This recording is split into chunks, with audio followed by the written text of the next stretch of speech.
The Denver Consent Decree, birthed by the Supreme Court case Keyes versus District 1, Denver, Colorado, has many lasting repercussions which still make the news to this day.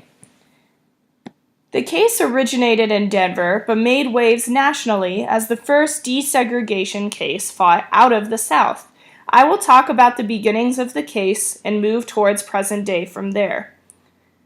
As you can see, based on DPS's shared core values, equity is a major focus, and there have been many moves to work towards this, but there are still many actions that need to take place.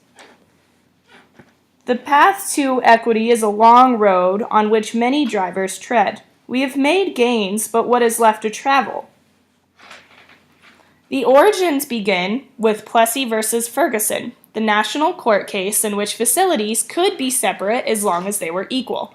This case paved the way towards a segregated society throughout the United States, sometimes with blatant signs and elsewhere with unspoken racial divides.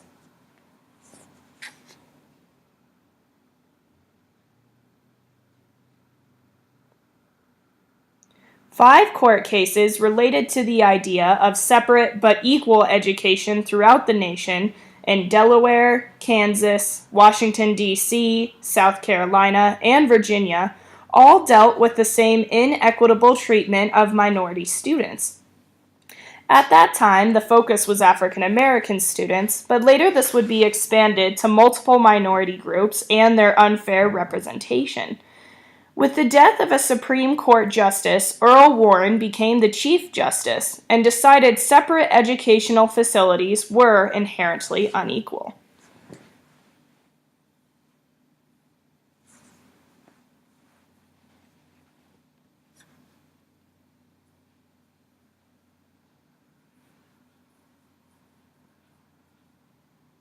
After the case, many Coloradoans moved from the towns to the suburbs, and middle-class African-American families moved to the closer suburbs of the city.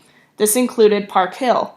When one elementary school was opened in the area specifically designed for an African-American population and more resources went to traditionally Caucasian schools, the Keyes family, with some community allies, decided to sue the district in 1969.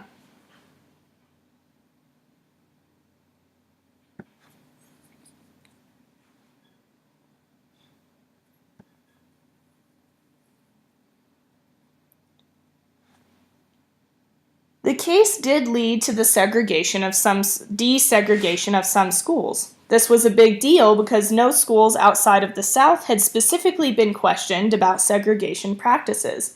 Throughout this time, there were riots in Denver streets. The judge's house was bombed, and around 20 school buses were lit on fire, without passengers, of course. Keyes and his family received multiple death threats, and many families moved further into the suburbs to escape the impending desegregation.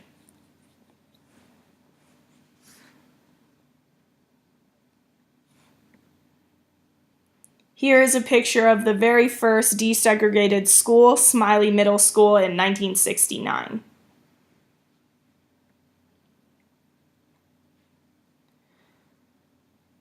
DPS started fighting segregation with a voluntary student transfer program, but this was soon disbanded.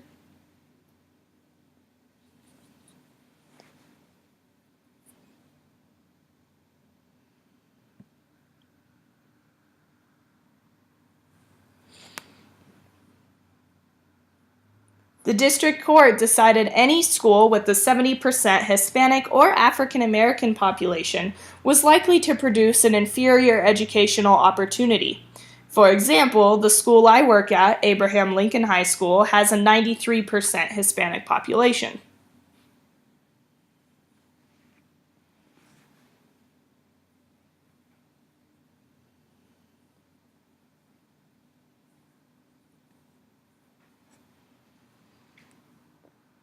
The mistreatment of minority students in the American education system had already been on the radar years prior to the case.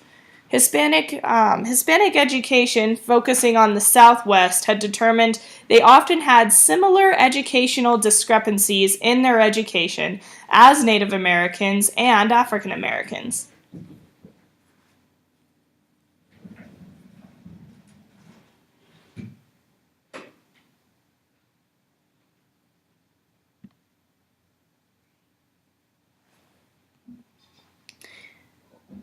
Here is a timeline of the events after the trial. In 1980, parents of limited English proficient students asked for a better monitoring system, district-wide standards for ELD, and a process to identify students who needed services. The resulting settlement created the new Language Rights Order, which was separate from the desegregation order and changed multiple times throughout the next 3 decades. The case was nearly settled in 1999 until the United States came on in the 11th hour and was added as a plaintiff in representation of the Educational Opportunities Act of 1974 to help set up a stronger English language acquisition program. To this day, the Department of Justice, or the DOJ, and the state visit schools throughout DPS semi-annually and annually to check their programs and compliance records.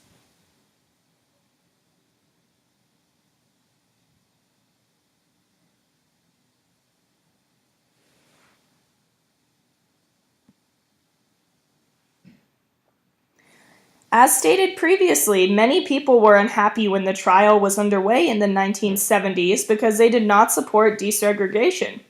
Meetings in Park Hill were held to discuss what to do with the oncoming population of minority citizens. After the trial, DPS was watched closely for 4 decades and counting. The consent decree determines the ELA program of DPS to be transitional until students can, quote, meaningfully and equally participate in mainstream English classes, end quote.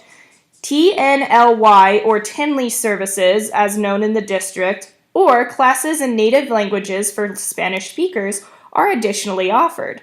The district means to hire as many bilingual teachers as possible and requires teachers to become ELA certified in high ELL populated schools.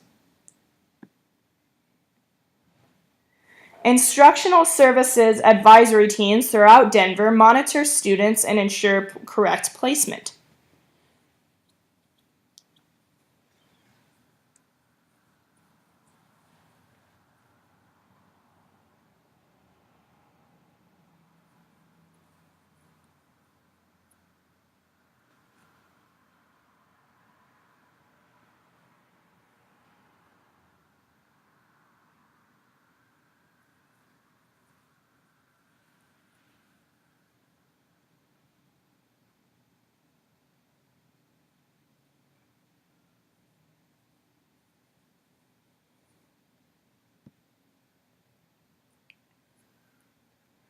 Yes, DPS has made great gains, but they still have a ways to go to equitably serve their ELL population.